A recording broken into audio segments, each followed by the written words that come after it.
Assalamualaikum warahmatullahi wabarakatuh. Perkenalkan, nama saya Muhammad Ridho Dipai, NPM saya 19321069. Di sini saya akan menjelaskan PowerPoint saya, tugas pertemuan 2 teknik reservoir D. Nah, di sini saya menjelaskan definisi minyak. Minyak adalah turunan karboksilat dari ester gliserol yang disebut gliserida. Sebagian besar gliserida berupa trigliserida atau triacylglycerol. Yang ketiga, gugus OH dari gliserol diesterkan dalam asam lemak.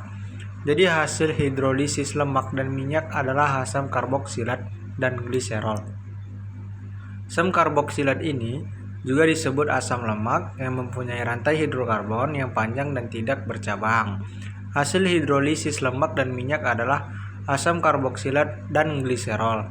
Asam karboksilat ini juga disebut asam lemak yang mempunyai rantai hidrokarbon yang panjang dan tidak bercabang.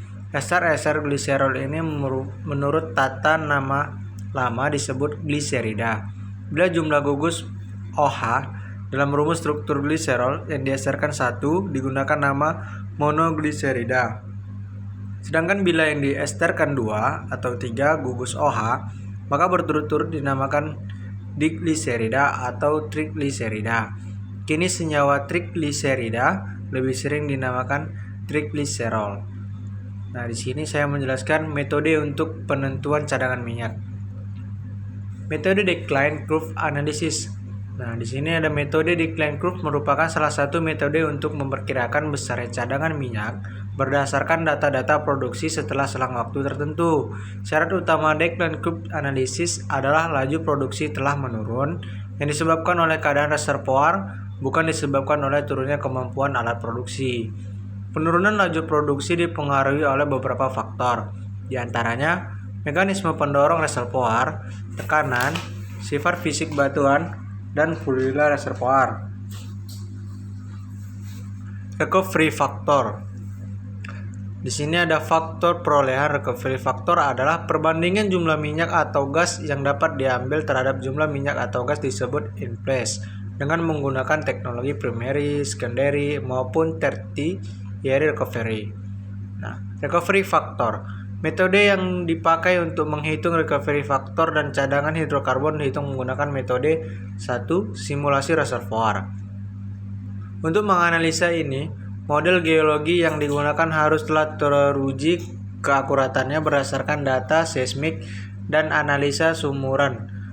Sumur-sumur yang digunakan untuk menguji model geologi harus telah mewakili sebaran litologi batuan secara lateral maupun vertikal, memiliki dan mengintegrasikan data analisa fluida dan analisa batuan yang mewakili sebaran pelamparan lateral dan vertikal reservoir.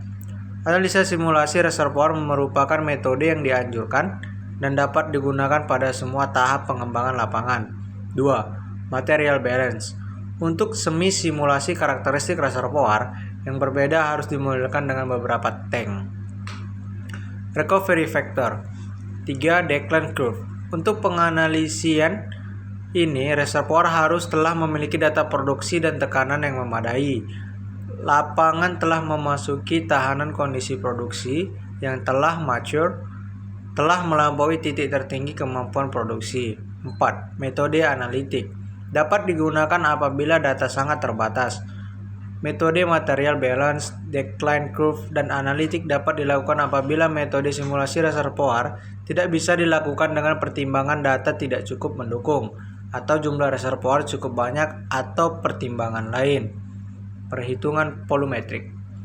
Metode volumetrik digunakan untuk menghitung cadangan migas di suatu lapangan yang datanya belum tersedia dengan lengkap. Perhitungan cadangan secara volumetris dapat digunakan untuk mengetahui besarnya inisial hidrokarbon in place, ultimate recovery, dan recovery factor. Perhitungan volumetrik, perhitungan inisial gas in place ataupun kita sebut IGP.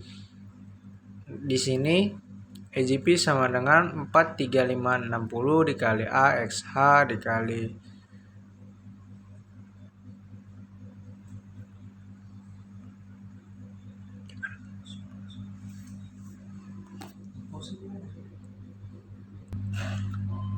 Perhitungan volumetrik. Data yang digunakan untuk perhitungan cadangan metode volumetrik bisa didapatkan dengan cara berikut ini. 1. Volume bulk. Volume bulk dapat didefinisikan sebagai luas area dikali ketebalan formasi A kali H. Penentuan volume bulk bisa dilakukan dengan cara analitis dan grafis. Volume bulk secara analitis.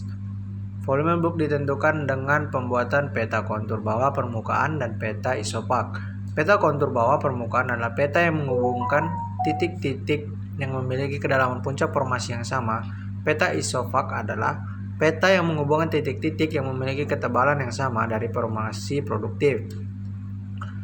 Setelah peta isopak dibuat, luas daerah dari setiap garis isopak dapat dihitung dengan menggunakan planimeter dan diplot di kertas, yaitu luas lapisan produktif versus kedalaman. Terima kasih, saya Muhammad Ridho Pai. Assalamualaikum warahmatullahi wabarakatuh.